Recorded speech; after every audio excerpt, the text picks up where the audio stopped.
My mic off. He calls himself the mayor of Minneapolis after dark. If you've ever met him, you know he's a pretty colorful character. Yep, and now he's got a new book out. L.A. Nick, of course. Yeah. Life is short, then you're dead forever. Nick, thanks for being up so early. We're talking about you like you're not here. Thanks for having me. It is very early for me. Here's my first question. Did you go to sleep? I actually did for about 2 hours. Okay, good for you. For somehow, when I set the alarm, I made the time go forward 2 hours, and it went off at 4 o'clock in the morning. Oh, so you've been up for a little while now. Yeah.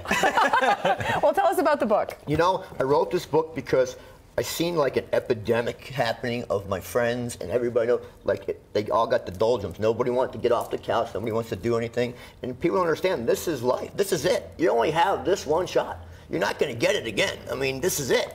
And I started analyzing all my friends and like asking them questions, and I realized half of them have lost the lust for life because they got into a situation like they get married and they have a kid and a dog, and they followed that dream to get a job, and then that early angst that you have early in life that you want to do something in life comes back 5 years later, and what do you do with that? Because you have responsibilities and but you have to get rid of that angst somehow. So people start getting into alcohol, infidelity, drugs, because they have to calm that thing of I want to do something in life.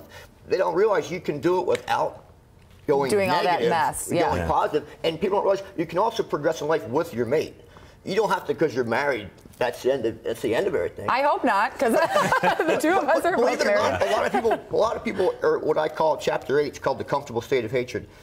They don't hate the person, but they don't do anything because they're comfortable, but they don't really want to be with that person anymore. They don't want to be at that job anymore, but they're afraid to change because they're comfortable, and especially men. Men are afraid to change. Men do not want to change. Yes, that's true. That is most definitely women true. want their lives to be better in their relationship, but the men are like, don't want to do anything new. And do you give people ideas on what to do? Absolutely. This book has all my fall downs in it, and everybody else's that I knew that fell down, and I fell down hard and got back up, and I'll never lose my lust for life ever again. And I'm excited for people to read it. I also am giving $1 a book to a charity. I was going to ask you about that. What is the charity?